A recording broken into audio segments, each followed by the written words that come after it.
Stay Woke Radio Show. I'm here with the lovely Tiana, and we have a special guest. We have a special guest we're interviewing tonight. His name is Mr. Geno Bullard. He's come straight from out of the Bahamas. 242, big up yourself. That's my home country. But he's a coach. And he's a lot more other things. He has a lot of ties in the Canadian community. But he's the only coach, I must say. So he represents the Bahamas well, because he's the only coach who has a dub plate. Let me explain to you guys what's a dub plate. A dub plate is when you have an artist who creates a song just for you, who uses your name. Also, he's a principal, so when you hear them talk about the Noble family, that's his school. So he's representing his Noble family today. But before we start our interview here, we're going to play the dub plate. Let's play the tune for them right now. Let's go. Noble family, big up on the every time. Noble something, do something special for the ladies. Yeah, I'm on Geno, big up every time, watching the Anjo. Burning the music for the ladies. Do it easy.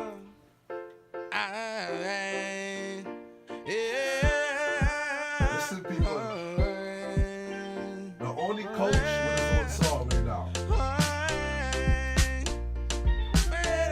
This one is called Rain the Storm by Loyal Flames.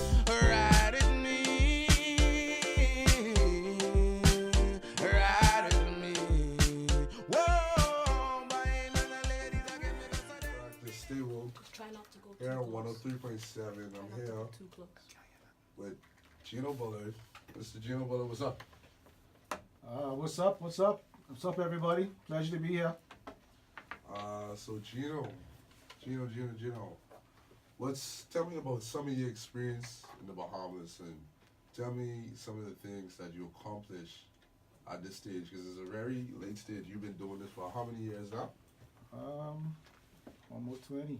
Wow, I'm 21, so that's almost longer than me. So, so tell us a little bit about yourself, and tell us some things that you have been doing and how you got involved in Canada, and tell us about some of the things tell us about your school as well. So tell us about some things.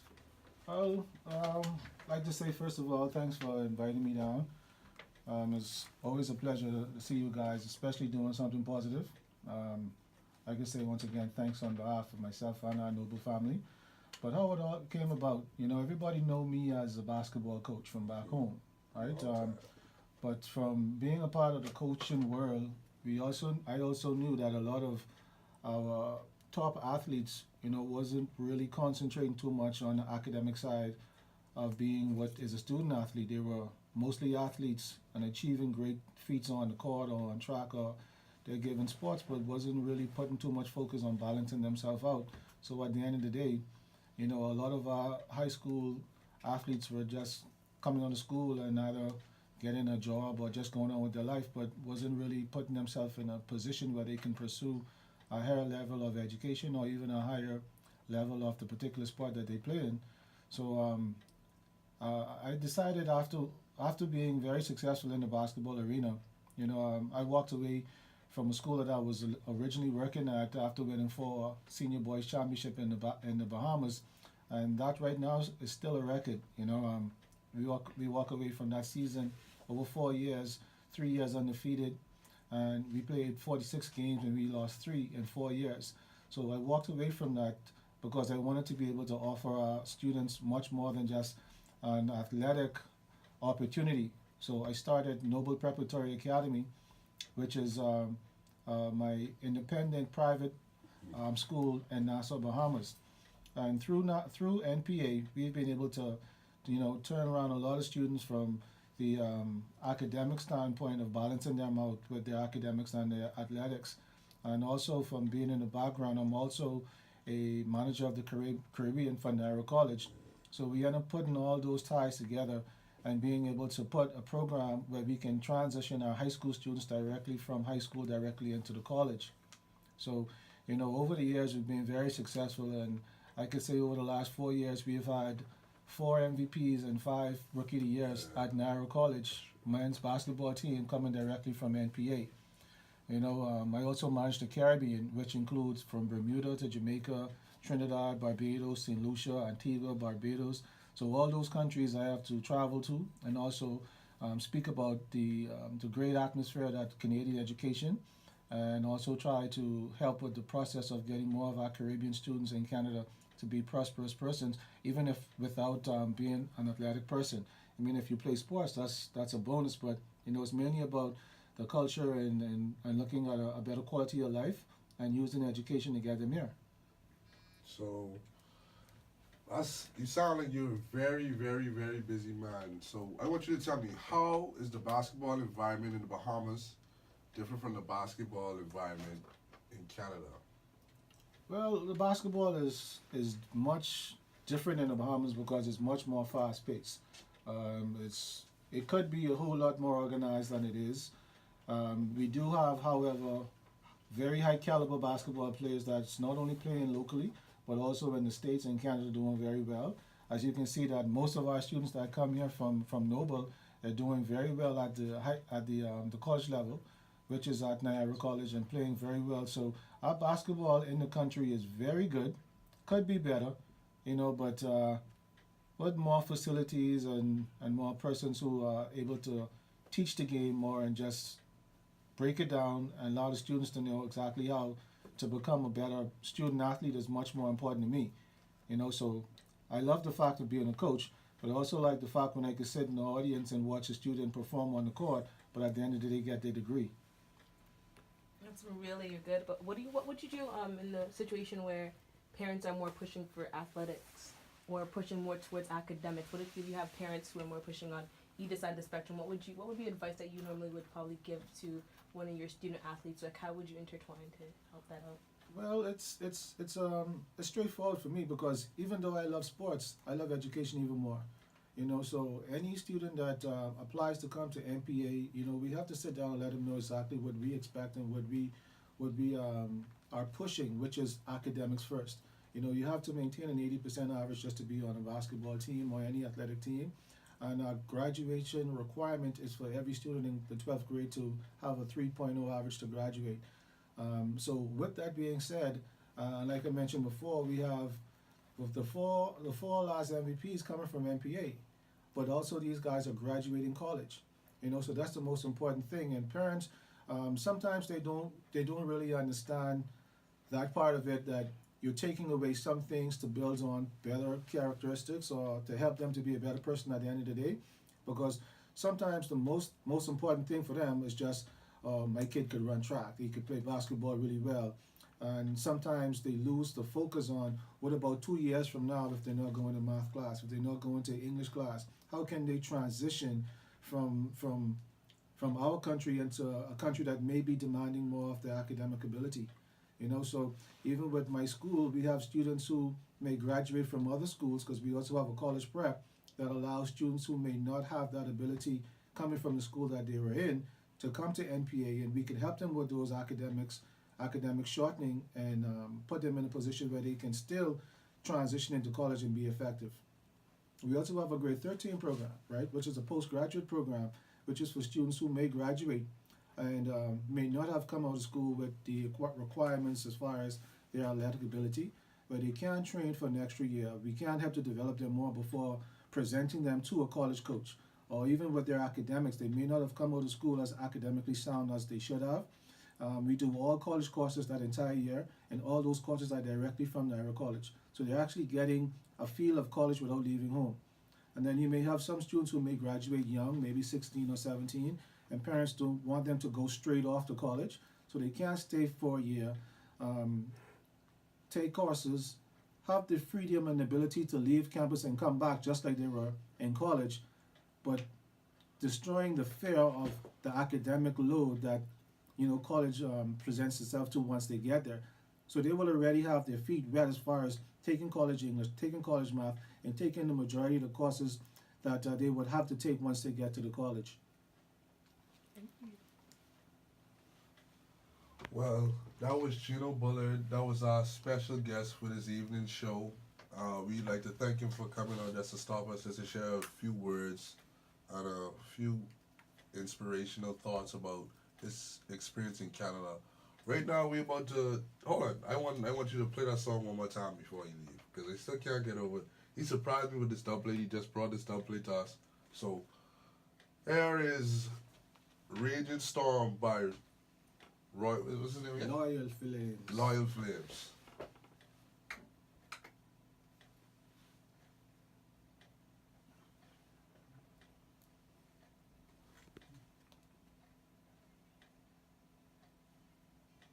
No man, I'm here. You'd be deep in this phone now. Business. More deep in this phone more than me. And I mean, yeah, you have more business than me and stuff. But I heard you talking a lot about the number of international students you brought over here, how you was a student rep for mostly how many countries you're a student rep for? The entire Can I Caribbean. call it? Wow, the entire Caribbean. That's a lot. That's a lot. From a lot. Bermuda straight down to Guyana. Wow, that's a lot of. Can you tell me the exact number around the exact number of people? People you brought down here for school. So from the Caribbean alone, I have about 580 students, but the majority of them, maybe 450 of them, are from the Bahamas. Wow, that's a lot. Yeah, and that's in an 8-year period. All right, and I heard you talk a lot about how they play basketball. Could you tell me some of the impact they've made on the Canadian society out of the athletic field, maybe? Okay, so we have a lot of students who have graduated and they're working, for instance, you, right? Yeah. I remember when I first brought you here. Geno brought me over here, everyone. When I first brought him here, and to be able to see what you have accomplished, I'm hearing a lot of things even from back home about your DJing abilities, your hosting of your events, and even now that you've added on this perspective on your resume, you know what I mean? You are dealing with your talk show and you're doing your thing. But I can remember the conversations before coming here and telling you, man, listen, there's a whole field out there that you can go there and just do your thing. And this would actually keeps me doing what I do, because you're actually living testimony that these things are real. And it's only my job to give you the platform. I couldn't stay here and make you develop your brand. You know, I only could give you the vision and allow you to pursue it by encouraging you and giving you all the tools that you need. And for me to be able to sit here with you right now and doing what we're doing, I'm very happy to see that I had a hand in helping you to get here. And even behind our scenes right now, our videographer he was an NPA, Mr. Sharon Ohana. Yeah. He's been videoing me for a long time, and he's here doing a lot of positive stuff himself. And I know that you guys do your thing together. So, I mean, it encourages me when I see the productivity of guys like you to go home and keep pushing more students to be able to come to Canada and find themselves, man. So, Tiana, you had your question. What was your question from Mr. Bullard? And thank you so much. Also, before you start, Tiana, I remember sitting in your office and you having all our conversations, because, at the time of throwing events back in the Bahamas, and he was like, there's a bigger field in Canada, there's a lot more stuff we could do.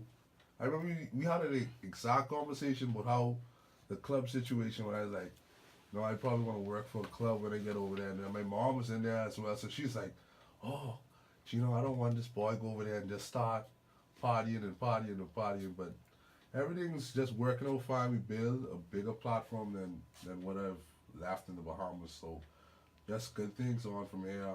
And yeah. It's really good to hear about, the impact that you've had not only in the Bahamas, but also here in Canada. To hear these success stories, it gives me, some goosebumps, to think about the initiative. Someone from a little group of islands can make such a big impact. And honestly, thank you for people who are like you, because I hear all the time about people who are like, how can I get out of this situation, or what can I do to help better myself and build myself, and you essentially give people the opportunity to do that. So thank you. We do need a lot more people in our society like you, who bring us all together, not even just the Bahamas, but all of the Caribbean. So what I kind of want to ask you is, what would you say, what would be the, to all the viewers who are out here listening, who are streaming, anyone listening even back home, what would you like them to take away from us having you here today? What would you say that going forward, this is something that they should try to do differently, how they should try and approach their lives? What tips do you have just to keep that encouragement going? Well, no dream is too small, all right? And we have a saying from back home, it's not how you start, it's how you finish. So anything that you can dream, you can achieve, is just what are you willing to do to achieve that goal?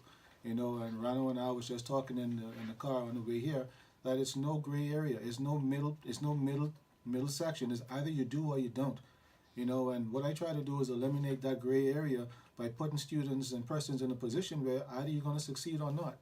You know, and I think that it's been very successful over the years, and I can see from the amount of students that we have right here, right now, it's giving the students back home more of an encouragement to say, if Dante can do it, I can do it too. You know, if Ronald can do it, then I can do it too. You know, and it's just being a great support system when even these students and parents may not believe in themselves. You just got to keep pushing. You got to keep pushing. I have a situation right now that I was dealing with for almost 2 years with a student who did everything the right way. You know, and for some reason, man, luck just wasn't on his side. And this student could have turned around and say, well, the hell with it, and give up and allow the streets to dictate what his future is going to be. But he stuck with it. He came back to school, and he keep coming back no matter what the circumstances are. Some of his friends graduated and went on, and he had to stay behind because of his personal situation. And here it is, just like a day ago, we got the final good news that this guy is getting his situation sorted out. So he would be joining our next wave of NPA family members that come up here in September and start his new life.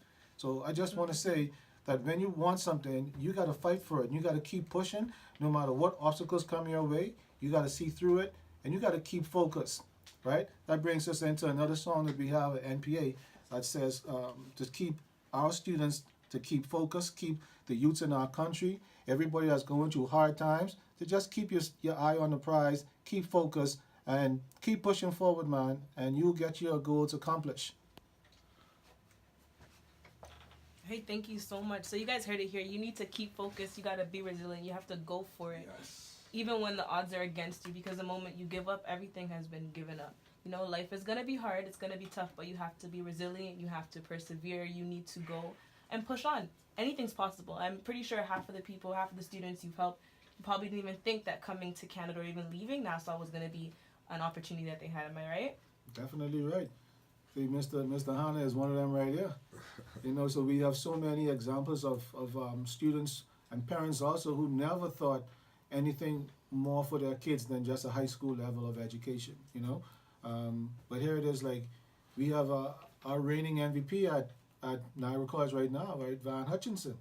You know, if you know his story to see where he has developed himself into right now, just look at his grades, passing all his classes. I mean, it's phenomenal to see once these students get in a productive atmosphere, how their life changes and their goals change, and they be able now to direct a new path of success for themselves. So anytime I come in town and I'm able to just look around and see all the stories, man, and like speaking with each one of these students, you know, I've spoken to each one of them individually in my office, you know, and to be able to try to paint a picture of where the future can be, and to actually come here a couple of years later and see it being in reality, Yeah. you know? And it's teachers like you know, it's always the teachers who people always think, you know, maybe the worst are the ones that actually sit down and talk to you, that invest their time, that actually get you to go somewhere. It's actually, that's the first step. For me, that was one of my first steps as well. Having those teachers who actually invested their time in me to say that, you know, you can accomplish this. I would have never thought that I'd be able to be sitting here on air or even to be accomplishing half of the things or leaving such a great impact, but it's because of people such as yourself who kind of instilled that in us. So again, thank you so much for everything that you've done. And just out of curiosity, how many of your students have actually not gone back home to Nassau after? Man, well, as you can see, we have 2 in the studio right now, and I don't think they're trying to make that transition back home. But I would say out of 100 students, we have at least 90% of the students who don't return. I mean, they will travel home for Christmas and breaks, but it's just a hard transition for them to be able to come back and readjust themselves to, you know, that type of lifestyle. I mean, we love our country, we love the Bahamas, but sometimes, you know, once you on that path and you can see yourself excelling, you just want to continue chasing that dream, you know. And because these guys and most of these students are still young, they still have a brighter future out there that they haven't even reached yet. You know, even if these guys are doing their thing right now, this isn't the beginning of their careers. You know, this is just the foundation that's going to platform them into bigger things. So you got to embrace everyday life, take on the challenges. When people call you and ask you, it may sound crazy at the moment, but trust me, you take it on, take that task on, and that's another notch under your belt, another platform that you can stand on to reach your next goal. So just keep pushing. Just keep pushing. Like you say, keep focused. There's so much more out there that we can have, and as long as I have breath, I'll continue doing what I do to try to give not only our country and our youths, but the entire Caribbean the opportunity to experience the life that all of us are living here in Canada. Amazing. That's good. So, Mr. Geno Bullard here, everyone. We still here on 103.7 FM. I thank you for coming here. I know you're a very busy man. You're a very busy man. And when are you leaving again to go back to the Bahamas? Saturday.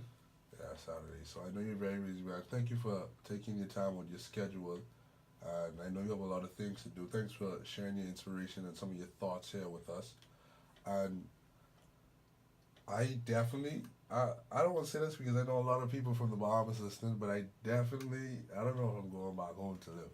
That's the thing. I don't think I'm going back home to live, but a lot of times it's be like, a lot of y'all people just go off to college and I never come back home. I never try to do nothing for your country. So, but for right now, I don't know if I'm going back home, but I love where I come from. I love my environment. I love everything about the Bahamas. The Bahamas is a nice place. Especially, you appreciate the Bahamas so much more when it's winter over here. You appreciate the Bahamas so much more when it's winter over here. But thank you, everybody. We're gonna leave you with 5 minutes of music from my Bonzo. I will play that dub one more time. I think that's a different one. Keep focus. I don't think we have that one. You gotta give me that one. You have that?